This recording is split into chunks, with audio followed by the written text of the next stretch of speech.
Start this recipe out with 6 cups of warm water. We want the water to be between 130 degrees and 150 degrees Fahrenheit, so I'm going to check it with my thermometer. You want to make sure that you calibrate your thermometer every couple times that you use it. You can do that by using an ice water bath, submerging the stem in the ice water bath until it hits 32 degrees Fahrenheit. If it's 1 or 2 degrees either way of 32, it's not that big of a deal. But you want to make sure that you're calibrated correctly. We're at about 135 with this water. We're going to add a couple packages of active dry yeast to the water, along with 9 heaping tablespoons of sugar and 9 tablespoons of oil, and 1/4 of a teaspoon of salt. So we're going to start right here with the dry active yeast. If you're using a package of yeast, you're going to use 2 packages. The recipe I received called for 1. I couldn't make it bubble with 1, and so I went to 2, and that seemed to work pretty well for me. If you're using the loose yeast, there's about 2 1/4 teaspoons of yeast in each package. So you want to add that to your warm water. And the recipe called for 9 heaping tablespoons of sugar, which is about equivalent to a little over 1/2 cup of sugar.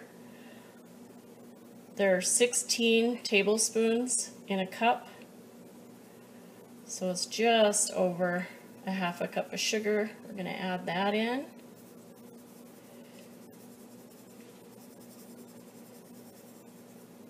Also called for 9 tablespoons of oil. I just used vegetable oil. Add that to our yeast mixture. Next, we're going to add 1/4 of a teaspoon of salt. Once I have that completed, I want to stir my yeast.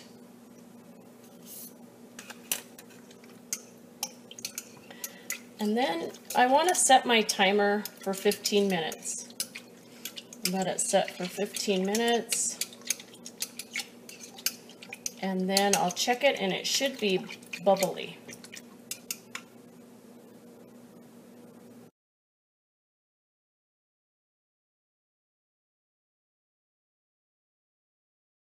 The next step is to take a new bowl, put 6 cups of flour, which is what I did, and then I'm going to use my dough hook on my mix master. You could just use a big bowl with a wooden spoon. I like to use the mix master. This is really going to stress this mix master out. This is a large quantity of dough that we're creating here. I'm going to lock my mix master and turn it on, the dough hook, and slowly add the yeast water mixture to the 6 cups of flour. I just used white flour. It'd be fun to experiment and see what would happen if we added some whole wheat flour, substituted some whole wheat flour. But I didn't want to mess with the original recipe that Elizabeth gave me. I got this recipe from Elizabeth Carlo, who lives in Barrow.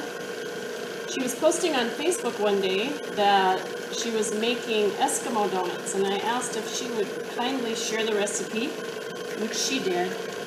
And so she sent me a Facebook message with the recipe on it, and I tried it a couple days ago and really enjoyed it, and fed it to all the neighbor kids, and they thought it was amazing. Alright, so now what I need to do is add about 4 more cups of flour to get it to be the consistency of dough. And you'll notice that it isn't going to take too long for this mix master to start getting sluggish, and for the flour to actually, the dough to come up above the dough hook. Again, you could do this by hand, you could knead it by hand, It's just an awful lot of dough, and I love to use my mix master. I got this for my wedding anniversary, or our wedding gift from Ron's dad, almost 25 years ago now. So it's one of my favorite tools in the kitchen. Still running like a champ. Evidently, this was something that would be brought to community events and shared. That's why the recipe is so large, I believe. And I could cut it back, but as I said, I wanted to keep it in its original form, because that's how it was sent to me, and I thought that was important. And you can always find people to share Eskimo donuts with in the neighborhood, so there you go. So this is my 10th cup of flour. I'm just going to continue to mix that until it doesn't stick to the bottom of the bowl anymore, and it'll just kind of attach itself to the dough hook. If I need to add additional flour, I will. It's looking pretty good. So we're just going to go ahead and let the machine knead that for probably about 3 minutes. This is my 14th cup of flour. You can see I'm well over the 10 that I estimated. You can also see how it's getting way up there on the mix master. And I think I probably could use an additional cup. Throw one more cup of flour. And I believe that will do it.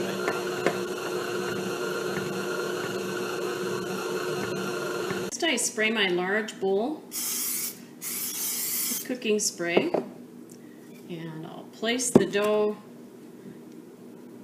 in the bowl for approximately 1 hour.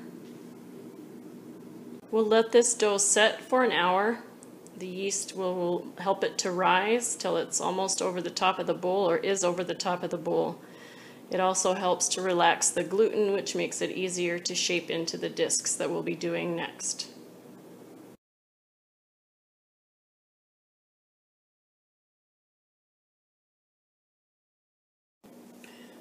After your dough is risen for approximately an hour, you punch it down to get rid of the air. Pull off a piece about the size of a golf ball. I have a little bit of flour here on the countertop that I'm going to rub that in. And then I'm going to gently press it into a disc. Flat disc. It will end up being about 3 inches in diameter.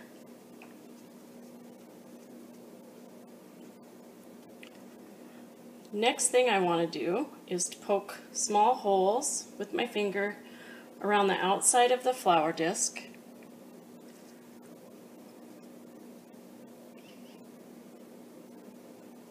So it looks something like this.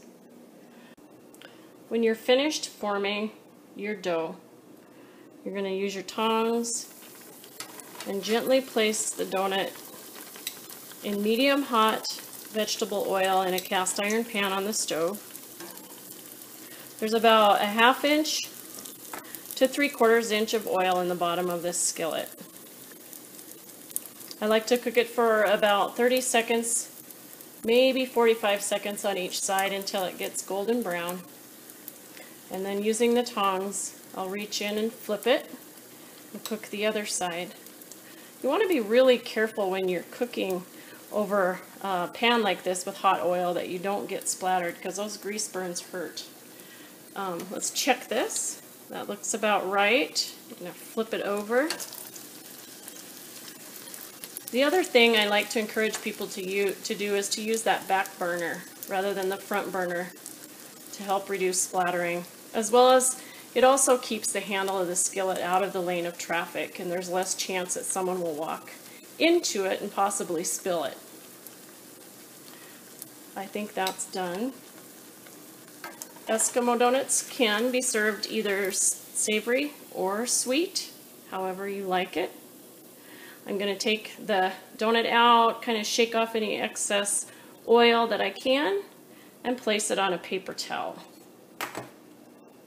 You can put a little bit of sugar on. You could try dipping it or pouring honey over the top, or your favorite frosting. You could also use some garlic salt or sea salt, something like that, to give it a little different taste. We also tried powdered sugar. And there you have it, Eskimo donuts.